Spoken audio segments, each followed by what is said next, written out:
우리 하나님의 말씀 보겠습니다. 신명기 32장입니다. 26절로 27절까지 우리 다 같이 합독하여 읽겠습니다. 내가 그들을 흩어서 사람들 사이에서 그들에 대한 기억이 끊어지게 하리라 하였으나 혹시 내가 원수를 자극하여 그들의 원수가 잘못 생각할까 걱정하였으니 원수들이 말하기를 우리의 수단이 높으며 여호와가 이 모든 것을 행함이 아니라 할까 염려함이라. 아멘. 찬양의 가사처럼 하나님은 늘 옳습니다 라는 가사가 다시 한번 가슴에 새겨집니다. 오늘은 신명기 말씀 394번째입니다. 오늘 말씀 제목은 원수의 손에 빠지지 않도록, 하나님께서 우리가 빠지지 않도록 우리도 잘해야 되겠지만 하나님께서 우리가 원수의 손에 빠지지 않도록 하나님이 붙잡아 주신다라는 내용으로 말씀 전하도록 하겠습니다. 다시 한번 오늘 본문 말씀 우리 다 같이 합독하여 읽겠습니다. 내가 그들을 흩어서 사람들 사이에서 그들에 대한 기억이 끊어지게 하리라 하였으나 혹시 내가 원수를 자극하여 그들의 원수가 잘못 생각할까 걱정하였으니 원수들이 말하기를 우리의 수단이 높으며 여호와가 이 모든 것을 행함이 아니라 할까 염려함이라. 지난 시간에는 아수르의 임금이었던 사네립에 대한 설명으로 원수들이 이스라엘 백성들을 향한 생각들, 그리고 원수들이 하나님을 향한 생각들에 대한 설명을 해드렸습니다. 오늘은 좀 영적인 원수가 가지게 되어지는 생각들이 있습니다. 그 생각에 대해서 좀 설명을 좀 해드리겠습니다. 먼저 이제 신명기 앞으로 28장 15절로 19절까지 가서 읽어보도록 하겠습니다. 제가 읽어드릴게요. 내가 만일 내 하나님 여호와의 말씀을 순종하지 아니하여 내가 오늘 내게 명령하는 그의 모든 명령과 규례를 지켜 행하지 아니하면 이 모든 저주가 내게 임하며 내게 이를 것이니. 신명기 28장 1절에서 14절까지는 하나님 말씀에 순종하면 하나님께서 복을 주신다라고 말씀하셨습니다. 15절부터 68절까지는 하나님 말씀에 불순종하면 저주가 오는 겁니다. 그 저주의 내용들에 대하여 설명을 하고 있어요. 16절, 내가 성읍에서도 저주를 받으며 들에서도 저주를 받을 것이요. 어디를 가든지 저주가 따라가겠다라는 거죠. 내 광주리, 또 내 광주리와 떡반죽 그릇이 저주를 받을 것이요 내 몸의 소생과 내 토지의 소상과 내 소와 양의 새끼가 저주를 받을 것이며. 19절, 내가 들어와도 저주를 받고 나가도 저주를 받으리라. 하나님 말씀에 순종할 때 복이 오고 말씀에 불순종할 때 저주가 온다는 거죠. 그러면 말씀에 불순종할 때 하나님께서는 불순종하는 이스라엘 백성들을 향하여 매를 드셔야 됩니다. 그 매가 쉽게 얘기해서 저주라는 거예요. 그러니까 저주를 하나님은 내리셔야 됩니다. 하나님께서 이스라엘 백성들에게 말씀을 주셨을 때는 사람하고 상의하여서 주신 법이 아니에요. 일방적으로 이스라엘 백성들에게 하나님의 법을 주셨단 말이죠. 하나님은 우리처럼 정치권에서도 그렇죠. 내가 공약을 이렇게 하겠습니다고 하지만 그 공약 제대로 안 지키잖아요. 그거는 사람이에요. 세상은 믿을 수 있는 대상이 없습니다. 그러나 하나님은 믿음의 대상이죠. 근데 믿음의 대상인 하나님께서 말씀해 놓으시고 말씀을 지키시지 않고 이루시지 않는다면 더 이상 그분은 우리의 하나님이 되시면 안 됩니다. 우리는 그런 하나님 믿어서는 안 됩니다. 하나님은 반드시 당신의 말씀을 이루시는 분입니다. 그러면 저주를 내리시겠다라고 하나님이 말씀해 놓으셨다면 말씀에 불순종하는 자들에게 하나님께서 그냥 너무나 사랑해서 저주를 내리시지 않으면 하나님이 아니라는 거예요. 그분의 말을 우리가 어떻게 신뢰할 수 있겠습니까? 그러니까 하나님께서는 내가 말씀에 불순종하는 자에게 저주를 내리겠다라고 일방적으로 이스라엘 백성들에게 말씀하셨기 때문에 말씀에 불순종하는 자들에게 하나님은 반드시 저주를 내리셔야 됩니다. 그래서 하나님께서는 로마서 3장 20절에 율법을 지킬 수 있는 사람은 아무도 없다 그랬어요. 율법을 지킬 수 있다, 하나님의 계명을 지킬 수 있는 사람은 아무도 없다는 거죠. 그러면 하나님께서는 지키지도 못할 법을 우리에게 주셨는가? 만약에 지키지도 못할 법을 우리에게 주셔서 우리가 그 법을 지키려고 살아가다가 법을 못 지키면 하나님은 또 저주를 주셔야 된다는 거죠.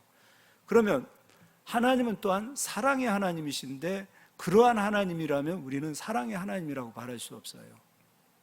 하나님은 믿음의 하나님이시고 우리가 꼭 믿어야만 되는 하나님이신 반면에 하나님은 사랑의 하나님이세요. 지키지도 못할 법을 주셔서 저주를 주시는 것으로 끝내신다면 하나님은 잔인한 하나님이세요.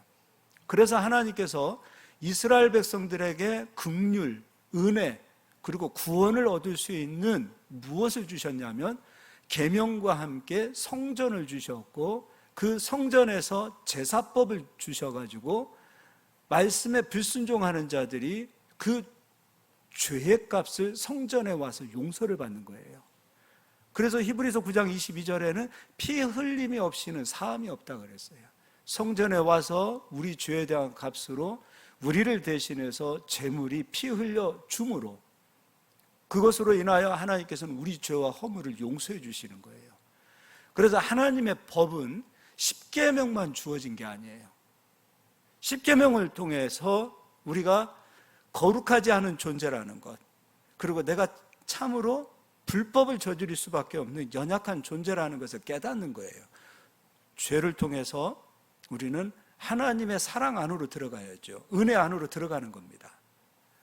그렇기 때문에 하나님께서는 성전을 주셨고 제사법을 주셔서 완전하게 이스라엘 백성들이 가나안 땅에서 축복을 누리면서 살 수 있도록 만들어 주셨습니다. 이게 하나님의 법이에요. 그래서 하나님의 법은 명령, 십계명만 있는 것이 아닙니다. 하나님의 법에는 명령, 십계명과 함께 규례가 있어요. 규례는 바로 성전이요 제사법이에요. 피 흘려서 우리의 죄가 용서받는 거예요. 그리고 또 하나님의 법은 법도가 있어요. 법도라는 것은 무엇인가? 명령과 규례라는 것이 있음에도 불구하고 용서받을 수 있는 그 길, 성전의 길을 선택하지 않고 세상을 향하여 선택해 간다면 그때는 하나님도 용서해 주실 수가 없어요. 그들에게 따라가는 것이 무엇이냐면 바로 저주가 따라가는 거예요. 그래서 말씀을 어겼다. 그래서 신명기 28장에도 명령과 규례와 법도를 얘기하고 있어요. 그러니까 계명만 어겼기 때문에 저주가 따라간다가 아니라 용서받을 수 있는 길이 있음에도 불구하고 그 길로 가지 아니하고 다른 길로 갈 때 하나님의 말씀대로 저주가 들에 가도 성읍에 가도 집에 있어도 밖에 있어도 저주가 따라가는 거예요. 그런데 이 사실을 하나님께서 말씀하셨고 이스라엘 백성도 알고 있습니다. 그리고 제사장들은 이것을 철저하게 가르쳐서 이스라엘 백성들이 하나님 말씀대로 살고 예배자로 살기를 가르치고 선포해야 됩니다. 제사장들의 사명은 바로 이겁니다. 이스라엘 백성들이 예배자로 사는 거예요. 사람은 의롭지 않습니다. 우리는 다 같은 죄인들입니다. 우리가 의롭게 되어질 수 있는 길은 무엇이냐면 바로 성전에 와서 하나님의 은혜 안에 들어갔을 때, 하나님 사랑 안에 들어갔을 때 우리는 의로워질 수 있는 것입니다. 그래서 제사장들은 이 사실을 가르쳐야 되겠죠. 이스라엘 백성들이 이 사실을 알고 하나님을 섬기고 예배자로 살아야 되겠죠. 근데 문제는 마귀도 이 사실을 아는 거예요. 원수도 이 사실을 아는 거예요. 마귀가 이 사실을 알고 있기 때문에 이스라엘 백성들이 죄를 범할 때 마귀는 죄를 참소합니다. 이게 마귀가 하는 일이에요. 욥기서를 가서 보도록 하겠습니다.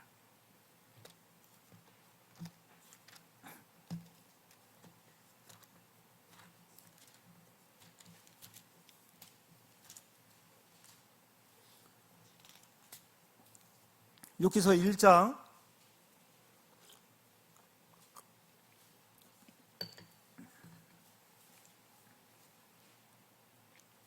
6절입니다. 하루는 하나님의 아들들이 와서 여호와 앞에 섰고 사탄도 그들 가운데 온지라. 여호와께서 사탄에게 이르시되 내가 어디서 왔느냐? 사탄이 여호와께 대답하여 이르되 땅을 두루 돌아 여기저기 다녀왔나이다. 여호와께서 사탄에게 이르시되 내가 내 종 욥을 주의하여 보았느냐? 그와 같이 온전하고 정직하여 하나님을 경외하며 악에서 떠난 자는 세상에 없느니라. 사탄이 땅을 두루두루 다니는 것은 왜 다니는 것인가? 사람들의 죄와 허물을 보기 위해서 다니는 거예요. 그리고 그 죄와 허물을 참소하기 위해서 다니는 거예요. 9절, 사탄이 여호와께 대답하여 이르되 욥이 어찌 까닭없이 하나님을 경외하리이까? 주께서 그와 그의 집과 그의 모든 소유물을 울타리로 두르심 때문이 아니니까? 주께서 그의 손으로 하는 바를 복되게 하사 그의 소유물이 땅에 넘치게 하셨음이니이다. 이제 그의 손을 펴서 그의 모든 소유물을 치소서. 그리하시면 틀림없이 주를 향하여 욕하지 않겠나이까? 사탄이 하나님을 경외하고 하나님 예배 잘하는 것은 사탄이 욥에 대해서 그렇게 얘기하죠. 욥이 하나님을 경외하고 하나님을 예배하고 하나님을 사랑하고 하나님을 온전히 믿고 따르는 이유는 욥이 받은 축복이 너무 많기 때문이 아닙니까? 라고 사탄이 참소해요. 근데 우리는 이스라엘의 역사를 보아서 또는 세계 역사, 기독교 역사를 보아서 알듯이 이 세상으로 오는 물질의 축복이 있기 때문에 하나님을 잘 섬기지 않습니다. 오히려 물질의 축복이 넘쳐나면은 하나님을 떠나갑니다. 사사기가 그걸 증명하고 있어요. 사탄은 어찌 되었든지 간에 하나님의 사람들을 참소합니다. 그가 온전한 믿음을 가지고 있으면 그 온전한 믿음도 참소합니다. 기가 막히지 않습니까? 이런 이유를 대는 거예요. 사탄이 하는 일은 이겁니다. 저 사람이 믿음 생활 잘하는 것은 무엇 때문일 거야? 저 사람이 저렇게 하나님을 찬양하고 예배하는 이유는 무엇 때문일 거야? 라고 항상 참소하지요. 죄와 허물을 보고 또 까닭없이 의로운 자들을 하나님 앞에서 참소하고 세상 앞에서 참소하는 일들을 바로 사탄이 하는 일이라는 거지요. 그러면 영적인 존재인 이 사탄만 이런 일을 하는가? 그렇지 않습니다. 예수님께서는 요한복음 8장 44절에 너희 아비 마귀라 그랬어요. 유대인들, 이스라엘 백성들을 가리켜서 너희의 아비는 마귀다라 그랬어요. 너희는 어찌 하는 일이 그렇게 마귀하고 똑같냐라는 거예요. 너희는 어찌 말하는 것, 생각하는 것, 그것이 원수와 똑같은 생각을 가지고 말하고 똑같은 생각을 가지고 사느냐 그 얘기예요. 아브라함의 후손이라고 이야기했던 이스라엘 백성들이 율법을 가지고 사람을 살리는 자가 아니라 사람을 죽이는 일을 하고 있는 그 모습을 보면서 너희들은 마귀 새끼다라는 거예요. 어찌 그렇게 마귀하고 똑같냐라는 거예요. 영적으로 사탄, 마귀, 귀신은 눈으로 보이지 않습니다. 그러나 사람들은 눈에 보이지요. 근데 사람들 입에서 나오는 말들이 사탄의 말하고 같다면 그 말 자체가 귀신이요 마귀라는 거예요. 말이 영입니다. 예수님께서도 내가 이르는 말이 너희에게 영이요 생명이라고 말씀하셨어요. 말씀이 영이에요. 마찬가지로 사람의 입에서 나오는 말이 누군가를 참소하고 누군가의 죄와 허물을 뜯는 말이라면 그 말은 귀신이요 마귀요 사탄이라는 거예요. 그래서 예수님께서도 베드로가 했던 그 말 자체를 들어보니까 이거는 사탄의 말이에요. 베드로에게 사탄아 떠나가라 이렇게 말씀하셨어요. 베드로는 사탄이 아님에도 불구하고 베드로가 가졌던 생각, 베드로가 가졌던 그 언어, 말이 사탄의 언어요 사탄의 생각이기에 내게서 떠나가라 라고 책망하셨어요. 너는 나를 넘어지게 하는 자라 그랬어요. 이거를 우리가 잘 분별했으면 좋겠습니다. 귀신 눈에 보이지 않습니다. 마귀 눈에 보이지 않습니다. 사탄 눈에 보이지 않습니다. 육적인 눈으로 보이지 않아요. 그러나 사람은 눈에 보여요. 육은 보입니다. 그런데 그 사람 속에서 나오는 생각, 그 사람 속에서 나오는 언어들이 곧 귀신이요 마귀라 그거예요. 이제 이 본문을 좀 찾아가서 보겠습니다. 요한복음 8장 44절을 가서 보겠습니다.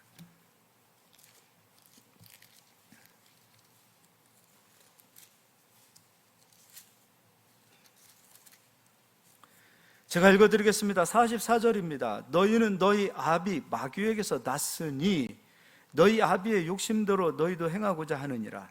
그는 처음부터 살인한 자요 진리가 그 속에 없으므로 진리에 서지 못하고 거짓말할 때마다 제 것으로 말하나니 이는 그가 거짓말쟁이요 거짓의 아비가 되었음이라. 그렇다면 너희 아비 마귀에게서 너희가 났다 그러면 유대인들 이들 또한 마귀가 가지고 있었던 생각, 마귀가 가지고 있었던 언어를 그대로 사용하고 있어요.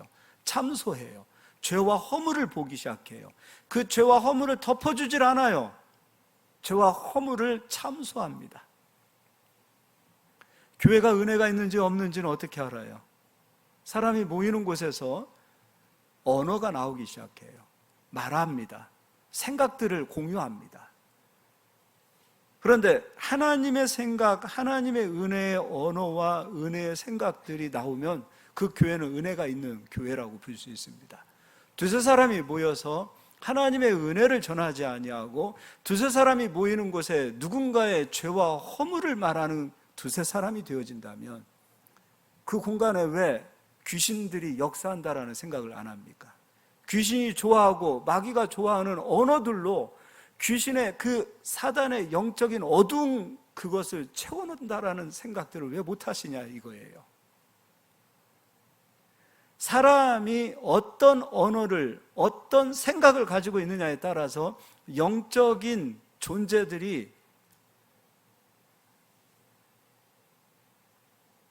생명이 있는 곳에서는 생명의 영적인 존재들이 보이고 사망이 있는 곳에서는 사망인 영적인 존재들이 보이는 것이지요.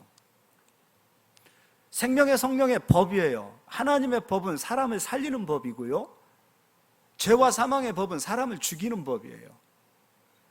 사람을 살리는 법이 있고 사람을 죽이는 법이 있어요. 복음은 사람을 살리는 법이에요. 세상의 법은 사람을 죽이는 법이에요. 이념 다 사람을 죽이는 겁니다. 정치는 이념이죠. 사람을 살립니까? 정치가 사람을 살립니까? 사람을 살릴 수 없습니다. 사람을 살릴 수 있는 것은 오직 하나, 복음이에요. 복음은 생명의 성령의 법, 사람을 살리는 법이에요. 하나님은 우리를 살리시는 하나님이시지 우리를 죽이시는 분이 아니세요. 하나님은 산자의 하나님이세요. 하나님은 우리를 살리십니다. 그래서 하나님의 사람들은 살아납니다. 영혼이 살아납니다. 그리고 흐리멍텅했던 이 정신세계도 살아납니다. 깨어납니다. 육체도 살아납니다. 가정이 살아납니다. 복음이 들어가면 무너졌던 기업도 살아납니다. 복음이 들어가는 민족은 그 복음으로 인하여 그 민족이 살아납니다.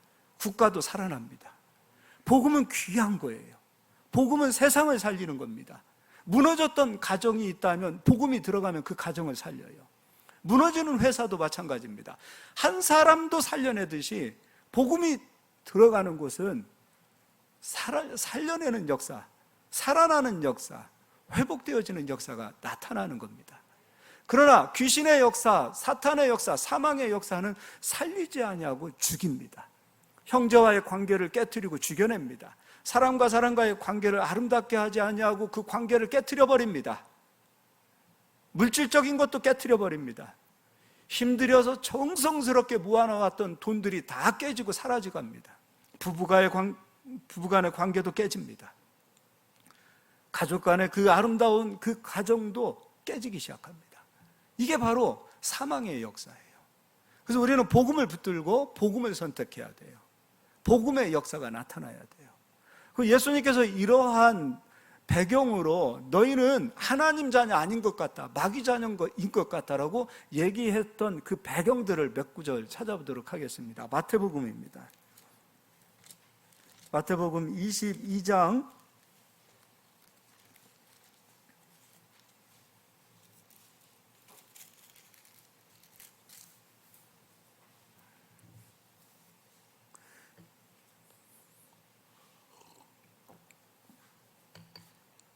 '아무리 봐도 예수님은 허물이 없잖아요. 예수님은 완전하신 하나님이시잖아요. 우리를 구원하기 위하여 이 땅에 인간의 몸, 육신을 입고 이 땅에 오셨어요. 죄와 허물이 없는 분이에요. 그런데 그 예수님에게서도 죄와 허물을 찾아내려고 눈을 기는 대상들이 바로 바리새인들이었어요. 한번 읽어보겠습니다. 22장 15절입니다. 이에 바리새인들이 가서 어떻게 하면 예수를 말의 올무에 걸리게 할까 상의하고, 누구 자식입니까? 하나님 자식입니까? 마귀 자식입니까?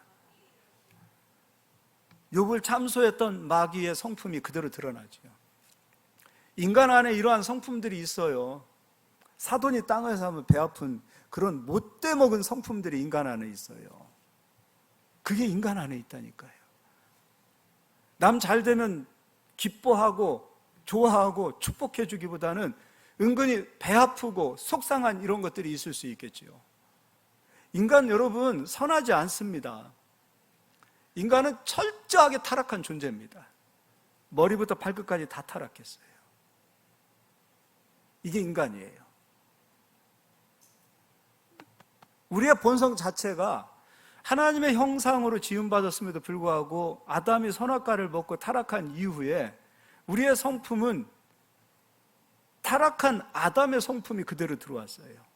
옛 아담의 성품이 그대로 우리 안에 뿌리 깊이 박혀 있다 이거예요. 뿌리 깊이. 이게 인간이란 말이에요. 이게 사람이에요. 요한복음 8장도 앞으로 가서 읽어보겠습니다.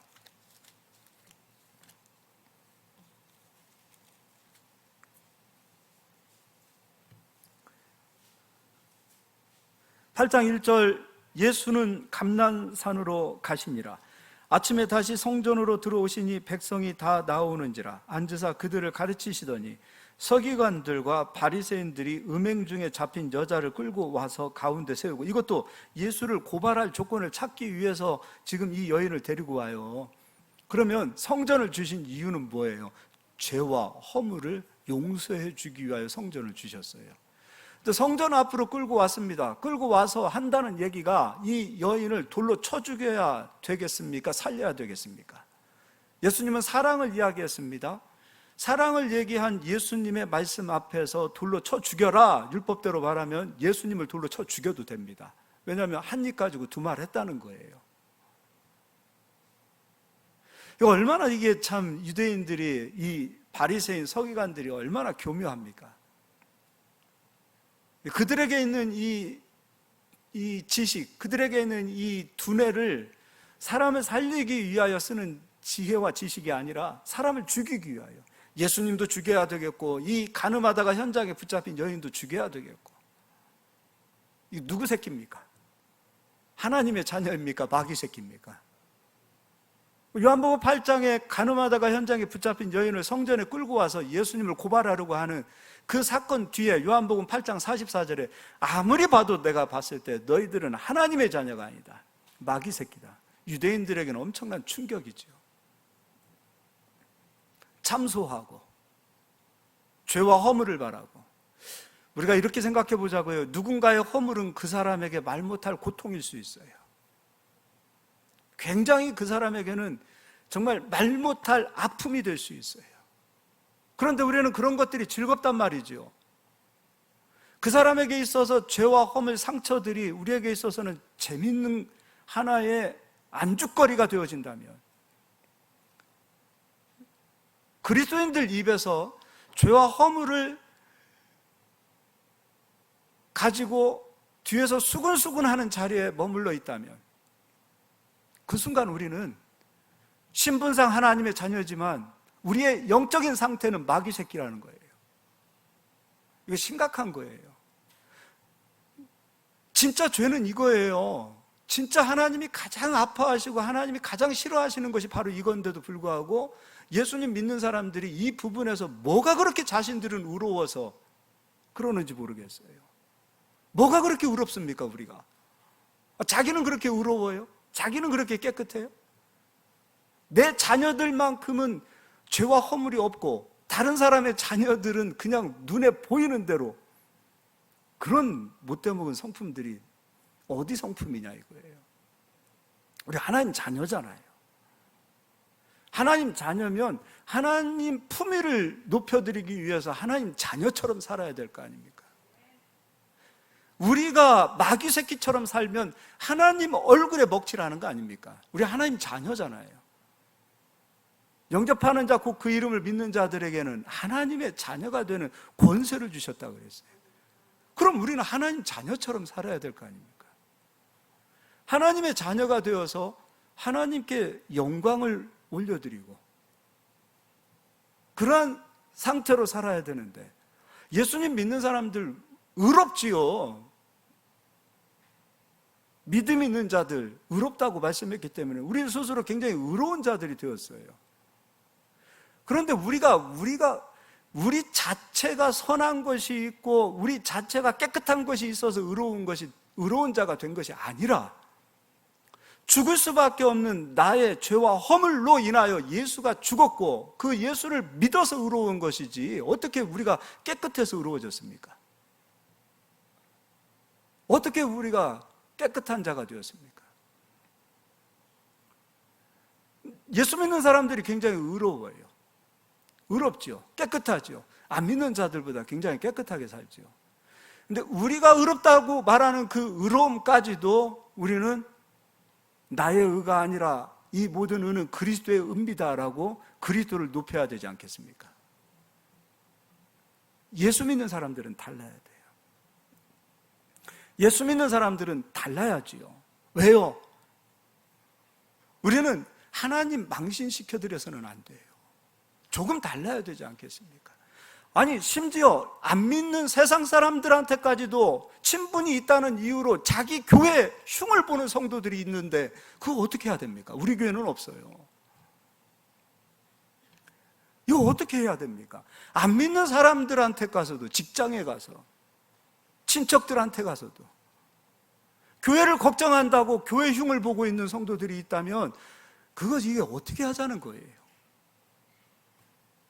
제가 신앙생활을 안 하는 세상 사람이라면 그런 이야기를 들으면 난 교회 다니고 싶지 않을 것 같아요.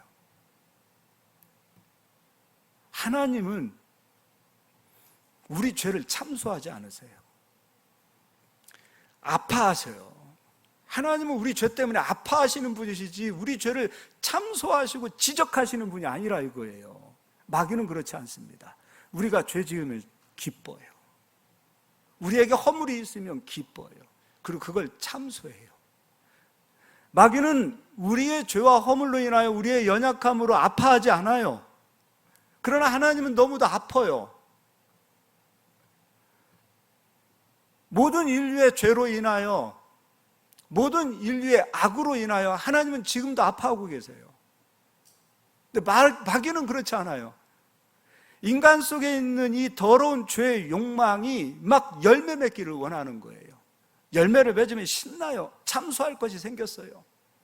그들의 연약함이 막 발견되어지면 신나요. 왜냐하면 참소할 것이 생긴 거예요. 지적할 것이 생긴 거예요. 고발할 것이 생기는 거예요. 흉볼 게 생기는 거예요. 하나님의 사람들도 마찬가지입니다. 성도가 되었든 가족이 되었든 아픔이 있을 때, 연약함이 있을 때, 심지어 그가 죄로 인하여 넘어졌을 때도 아파해 줄 수 있어야 돼요. 그리고 우리는 그들에게 복음을 제시할 수 있어야 돼요. 우리가 지금 죄 때문에 복음을 받아들이지 않는다면 이 죄에 대한 값으로 저주가 올 텐데, 그 저주를 막을 수 있고 끊을 수 있는 유일한 길은 단 하나, 생명의 성령의 법, 복음입니다라고 복음을 가르쳐 줄 수 있어야 돼요. 우리는, 하나님은 세상을 살리시고 사람을 살리시는 하나님이시고 우리는 그 하나님의 손에 쓰임 받을 수 있어야 돼요. 사람을 살리는 도구들로 쓰임 받을 수 있어야 돼요. 사람을 살리는 도구로 쓰임 받을 수 있어야 돼요. 목회도 율법으로 가면 안 되겠지요. 율법으로 가면 늘 못하는 것만 책망하고 보일 거 아닙니까? 그러나 우리는 완전하지 않아요. 목사도 완전하지 않은데요. 저도 새벽 예배하다 늦잠 자고 올 수도 있어요. 율법으로 가면 안 돼요. 우리는 자녀들을 율법으로 대해서도 안 돼요. 내 틀에서 율법을 만들면 안 될 거 아닙니까? 내 마음대로 조정하고 넌 이렇게 살아야 되고 넌 이런 사람이 되어야 되고, 그렇지 않지요. 사랑으로 대해야 되겠죠. 복음으로 대해야 되겠죠. 우리는 이 세상 사람들을 바라볼 때 복음으로 바라볼 수 있어야 돼요. 복음으로 한 사람 한 사람을 좀 바라봤으면 좋겠어요. 내가 머물러 있는 이곳이 내가 직장이 있든 사업자가 되었든 사망의 법으로 끌고 들어가지 마시고 생명의 성령의 복음을 끌고 들어가셔서 복음으로 살려내야 됩니다. 복음이 있는 곳이 살아납니다. 하나님은 우리를 살려내십니다. 원수의 손에 빠지기를 하나님은 원치 않으세요. 우리가 누군가에게 참소당하는 것을 원치 않으세요. 우리가 누군가에게 마귀에게, 그게 마귀가 되었든 사람이 되었든 우리가 원수의 손에 빠져서 하나님은 우리가 허우적거리기를 원치 않으세요. 마귀도 하는 거예요. 하나님, 말씀에 불순종하면 매를 드셔야 되는 거 아닙니까? 그래서 참소하는 거예요. 그래서 참소하는 거예요. 근데 하나님은 우리를 살리시기를 원하시는 분이세요. 매를 드시기보다는, 매를 드시는 거 보세요. 하나님 얼마나 참고 매를 드십니까? 이스라엘 백성들을 원수의 손에 맡겼을 때 그냥 맡기십니까? 참고 또 참고 기다리시고 또 기다리시고, 그래도 되지 않으니 원수의 손에 맡기고 깨닫고 돌아오라 이거예요. 깨닫고 돌아오라 이거예요. 하나님은 살리시는 하나님이시라는 거죠. 요한계시록 12장을 가서 보도록 하겠습니다.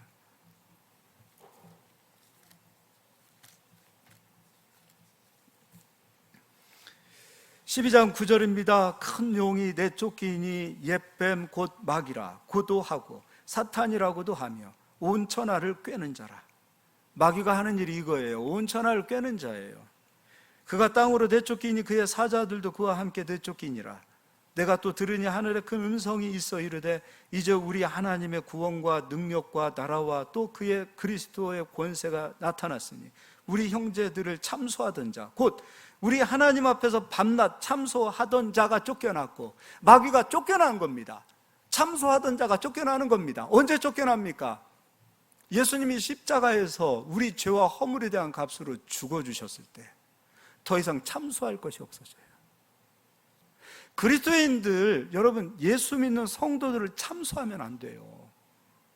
예수의 피가 그를 깨끗하게 하셨어요. 그러나 그는 부족하겠지요. 여전히 육신으로 살기 때문에 연약함도 있겠지요. 죄와 허물도 있겠지요. 그러나 예수님이 깨끗하게 하신 성도예요. 하나님 자녀예요. 마귀처럼 참소하지 마세요. 대개 보면 자기가 조금 의롭다라고 생각하시는 분들이 참소합니다. 우리는 의로운 거 없어요. 예수를 믿는 믿음만이 의로운 것이지 우리 자체에 의로운 것은 하나도 없어요. 저는 목사가 되어지고 난 이후에 조금 변할 것이라고 생각을 했지만 변했지요. 이번에 장례식장에서도 옛날에 친구들이 와서 우리 종 목사님 옛날에 대단했던 분인데 지금 어떻게, 아니요, 그분들 오해하고 있어요. 나는 그때나 지금이나 별 변한 거 없어요. 사람 바뀌지 않아요. 별로 변한 거 없다고 생각합니다.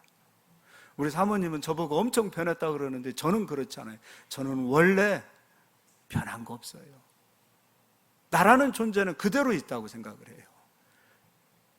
의로운 거 하나도 없어요. 깨끗한 것도 하나도 없어요.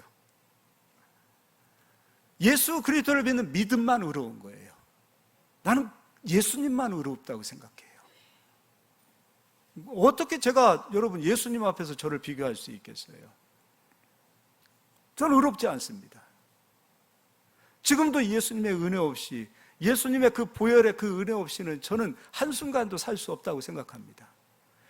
그러나 제가 당당한 이유는 그거예요. 나를 드러내지 않아요. 하나님 앞에서 기도할 때도, 세상 앞에서도 드러날 때도, 여기 강단에 서서 설교할 때도 절대로 저를 드러내지 않아요. 제가 의롭기 때문에, 우리 성도님들보다 조금 다르기 때문에 강단에 섰다 생각 같지 않아요. 오늘도 저는 예수님을 의지하고 이 자리에 서는 거예요. 날마다 예수님 의지하고 사는 거예요. 예수가 나를 의롭게 했기 때문에 그 누구도 나를 참소할 수 없다. 그래, 나는 나쁜 놈이고, 나는 죽을 수밖에 없는 죄인이고, 나는 아직도 죄와 허물로 가득 채워진 존재지만 예수의 보혈이 나를 깨끗게 했는데 누가 나를 참소하리라, 이 믿음으로 서는 겁니다. 예수님이 나를 깨끗하게 하셨고 하나님께서 원수의 손에 빠지지 않도록 하나님의 손에 붙들려 있는데 누가 나를 참소합니까? 하나님이 나를 의롭다고 하셨는데 누가 나를 참소할 수 있습니까? 그 믿음으로 사는 거예요. 우리 성도님들도 그 믿음으로 사시기를 예수의 이름으로 축원합니다. 11절입니다. 또 우리 형제들이 어린 양의 피와 자기들이 증언하는 말씀으로써 그를 이겼으니 그들은 죽기까지 자기들의 생명을 아끼지 아니하였도다. 우리가 이길 수 있는 힘은 오직 어린 양의 피, 예수 그리스도의 생명의 말씀밖에 없어요. 복음밖에 없어요. 복음 가지고 가는 겁니다. 복음 가지고 사는 겁니다. 복음으로 살아야 돼요. 그리고 나만 복음으로 사는 것이 아니라 한 사람 한 사람의 성도를 대면할 때도 복음으로 대면하실 수 있기를 바랍니다. 복음으로 보세요. 복음으로 봐야 돼요. 내 안에 있는 들보 가지고 봐서는 안 돼요. 복음으로 보실 수 있어야 돼요. 이제 히브리서 10장을 가서 보겠습니다.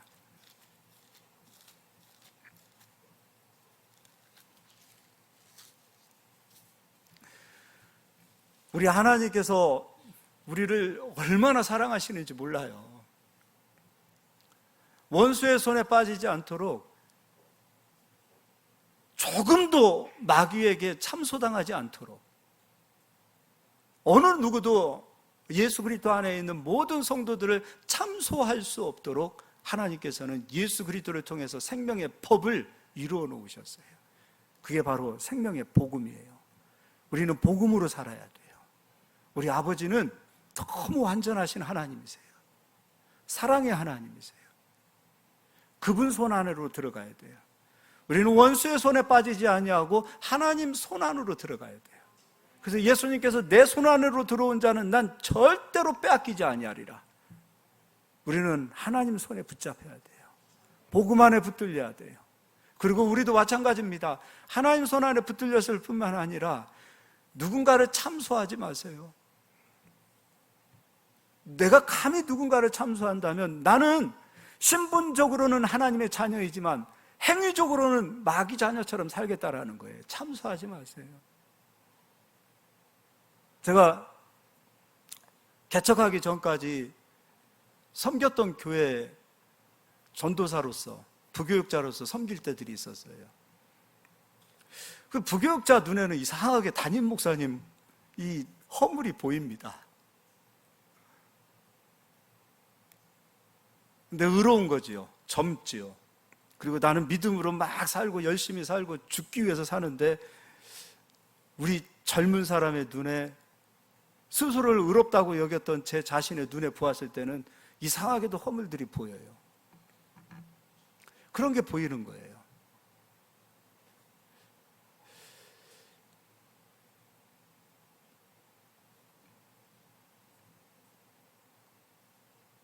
어느 순간 깨달았어요. 야, 이게 내가 저분들을 위해서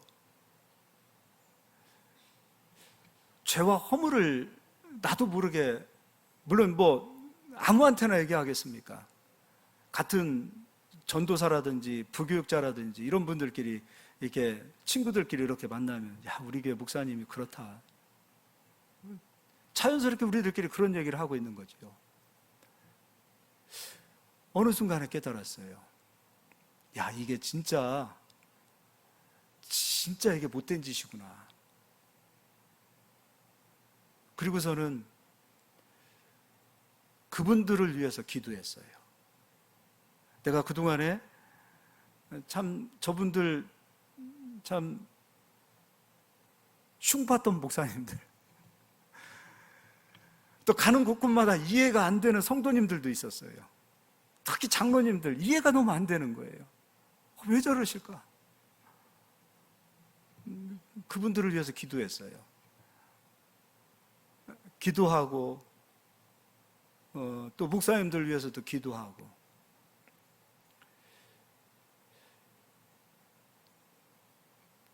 그렇게 기도하고 나갔을 때에 하나님께서 복음의 은혜를 더 깨닫게 해주시더라고요. 그래서 지금도 그렇습니다. 사람들을 만날 때, 가까운 대상을 만날 때, 동료들을 만날 때도 가급적이면 남에 대해서 얘기를 안 합니다. 왜 그래요? 인간 안에 이런 본능이 있어요. 참소하고자 하는 본능들이 있어요. 근데 그게 재밌거든요. 그렇게 해야 스트레스가 풀린다라고 생각을 하고 있거든요. 이건 제가 해본 거예요. 저는 안 해봤기 때문에 얘기하는 것이 아니라 저는 많이 했기 때문에 인간 안에 이런 본능이 있구나. 제가 그렇게 흉을 보았을 때, 누군가에 대해서 이야기했을 때 나름대로 스트레스가 풀렸거든요. 재밌었거든요. 그렇게라도 해야 내가 좀 속이 시원했거든요. 인간 안에 이런 본능들이 있다라는 거죠. 이거 저만 그럴까요? 우리 성도님들 한번 보십시오. 여러분의 삶을 한번 보세요. 돌이켜보세요. 칭찬하는 것 같이 이야기하면서 처음에는 칭찬으로 가다가 마지막에 결국은 그런데 하면서 그 사람이 흉보던 일들이 한두 번 있었습니까? 흉볼 거면 아예 입을 다물었으면 좋겠어요. 이건 노력해야 되는 거예요. 이 일은 하나님이 기뻐하시지 않는 일이라는 것을 깨달으셔야 되는 거예요. 이 일은 마귀의 일이구나, 마귀의 역사구나, 마귀 새끼들이 하는 일이구나라는 것을 깨달아야 되는 거예요. 그렇다고 우리의 신분이 바뀌는 거 아니에요. 우리의 신분은 예수 그리스도를 믿음으로 하나님의 변하지 않는 자녀예요. 이 땅 가운데서 우리가 하나님의 자녀로 살 것인가, 아니면 하나님 자녀의 신분을 자꾸 내려놓고 까먹고 마귀가 기뻐하는 일들을 할 것인가? 그래서는 안 되죠. 가족 간엔 그러지 않습니까? 형제 간엔 그런 일이 없습니까? 교회만 있습니까? 직장에 가면 그런 일 없나요? 인간 안에는 그런 마귀가 기뻐하는, 마귀가 하고자 하는 그런 본능들이 우리 안에 꿈틀거리고 있다는 것을 우리는 기억하고요, 정말 몸부림칠 수 있어야 된다고 생각해요. 안 되면 기도합시다. 하나님, 내 입술에 파수꾼을 좀 붙여주십시오 하고 기도하시고요, 거꾸로 그들을 위해서 기도해 주세요. 기도하세요. 남에 대해서 관심이 있는 것처럼 이야기하면서 끄집어내지도 마세요. 다 하려고도 하지 마세요. 우리는 그것이 사랑이라고 착각하고 있어요. 저는요, 성도 간에 있는 얘기 집에 가서 안 합니다. 우리 사모님도 얘기 안 하고요, 안 해요. 남들에게 있었던 호기심, 그것이 여러분 다 사랑이 아니에요. 진짜 호기심이 있으면 기도해 주실 수 있어야 될 거 아니에요. 마치 사랑하는 것처럼, 관심을 갖는 것처럼 가서 왜 그 사람들의 허물에 대한 모든 것을 여러분이 다 알아야 된다고 생각합니까? 왜 하나님이 다 알고 계시다는 걸 알지 못하시나요? 하나님께서 그 사람을 지금 다루고 계시는 경우도 있고요, 아니면 진짜 매를 드시는 경우도 있어요. 그럼 기도해 주셔야지요. 내가 해결할 수 있는 것은 아무것도 없어요. 하나님 손에 빠져 있다면 감사하시고요, 하나님께서 어떻게 역사하실 것인가를 기다리시고요, 그리고 묵묵히 기도해 주시고, 알면서도 모른 척 해주시고, 들어도 못 들은 척 해주시고, 알고 있어도 침묵하실 수 있는, 그게 바로 하나님의 자녀들이에요. 하나님은 이걸 너무도 원하세요. 어떤 분들은 이렇게 얘기합니다. 성령의 역사는 성도들의 죄와 허물을 찾아내는 역사로 오해하고 계세요. 큰일 날 소리 하고 있어요. 하나님이 다 알고 계시지 않습니까? 우리 머리털도 다 세고 계시지 않습니까? 우리의 모든 것을 다 하나님이 꿰뚫어 보고 계시지 않습니까? 그래서 우리 하나님은 우리 죄와 허물을 다 찾아내시는 분 아닙니까? 이렇게 얘기하시는 분 계세요. 큰일 날 소리 하고 있어요. 하나님은 원수의 손에 빠지지 않도록 우리 죄와 허물을 다 덮어놓으셨어요. 어린 양의 피로, 예수 그리스도의 피로 우리 모든 죄와 허물을 하나님은 사하여 주셨어요. 하나님은 우리를 참소하지 않으세요. 참소는 마귀가 하는 거예요. 하나님은 우리를 사랑하세요. 우리를 살려내세요. 우리를 회복시키십니다. 그분이 하나님이세요. 이제 성령의 역사를 보도록 하겠습니다. 10장 12절입니다. 오직 그리스도는 죄를 위하여 한 영원한 제사를 드리시고 하나님 우편에 앉으사 그 후에 자기 원수들을 자기 발등상이 되게 하실 때까지 기다리시나니 그가 거룩하게 된 자들을 한 번의 제사로 영원히 온전하게 하셨느니라. 그리스도는 죄를 위하여 영원한 제사를 드리셨어요. 영원한 제물로 피 흘려주셨어요. 15절입니다. 또한 성령이 우리에게 증언하시되 주께서 이르시되 그날 후는 예수가 십자가에서 죽으시고 부활하신 이후, 복음을 우리에게 주시고 가신 그 이후 복음을 말하는 거예요. 그날 후로는 그들과 맺을 언약이 이것이라 하시고 내 법을 그들의 마음에 두고 그들의 생각에 기록하리라 하신 후에, 예수님 이루어 놓으신 생명의 성령의 법이 이제 우리의 마음과 우리의 생각에 기록되도록 성령이 오셔서 예수 이루어 놓으신 그 복음을 우리 마음에 기록하시겠다는 거예요. 그 법은 무엇인가? 17절입니다. 또 그들의 죄와 그들의 불법을 내가 다시 기억하지 아니하리라 하셨으니, 하나님께서 우리 죄와 우리 불법을 다시 기억하신대요, 안 하신대요? 우리를 참소하신대요, 안 하신대요? 근데 왜 우리를 참소합니까? 누구 역사입니까? 그게 어찌 성령의 역사입니까? 마귀의 역사입니다. 마귀는 욥을 참소했듯이 의로운 사람들을 지금도 참소하고자 합니다. 끊임없이 참소합니다. 끊임없이 믿음으로 살고자 하는 자들을 참소하고자 합니다. 빈틈을 보지요. 약점을 보지요. 하나님의 역사는 우리를 참소하지 않으세요. 죄와 불법을 사하셨고 다시는 하나님께서 우리 죄와 불법을 기억하지 않으세요. 이게 하나님 손에 빠져들도록, 하나님 손 안에 붙잡히도록 하나님께서는 예수 그리스도를 통하여 생명의 복음을 주셨고 우리는 그 복음으로 사는 자가 된 거예요. 원수의 손에 빠지지 않도록 하나님께서는 예수 그리스도를 통하여 복음을 우리에게 주셨어요. 이게 복음이에요. 이게 성령의 역사예요. 이게 하나님의 은혜예요. 예수 그리스도의 풍성한 사랑이에요. 우리 이 사랑 안에 거하실 수 있기를 예수의 이름으로 축원합니다. 세상이 나를 참소해도 흔들리지 마세요. 사람들이 나를 참소해도 흔들리지 마세요. 누군가가 나를 비방해도 거기에 움직이지 마세요. 좀 멘탈을 가지세요. 이 복음을 가지시고, 귀신이, 마귀가, 사탄이 나를 참소해도 흔들리지 마세요. 이런 멘탈을 가져야 되지 않겠어요? 그리스도인들은 멘탈이 있어야 돼요. 하나님이 나를 의롭게 하셨다라는 믿음을 가지고 사셨으면 좋겠어요. 나를 깨끗게 하셨다라는 믿음으로 사셨으면 좋겠어요. 당당합시다. 하나님은 우리를 살리십니다. 우리를 이렇게 세우십니다. 연약한 자에게 힘을 주십니다. 무능한 자에게 지혜와 지식을 주셔서 머리가 되게 하십니다. 하나님은 약한 자를 들어서 사용하십니다. 하나님은 우리를 통하여 영광 받기를 원하시는 거예요. 우리는 하나님의 자녀들이에요. 자녀들답게 삽시다. 좀 자녀의 권세를 누리면서 살기를 예수의 이름으로 축원합니다. 누군가가 나를 참소해도 끄떡이지 마세요. 움직이지도 마세요. 그럼 마귀가 좋아해요. 쟤 아직도 영글지 않았네. 찔러볼만 하네. 그럴 겁니다. 누군가가 나를 참소한다 하더라도 움직이지 마세요. 강한 멘탈을 가지고 믿음을 가지고 사시기를 예수 그리스도 이름으로 축원합니다. 옆 사람 한번 인사합시다. 오늘 영어 좀 합시다. 멘탈 좀 키웁시다. 한 번 더 인사합시다. 당당하게 삽시다. 한 번 더 인사합시다. 누군가를 참소하지 맙시다. 그런 은혜로 사시길 예수의 이름으로 축원합니다.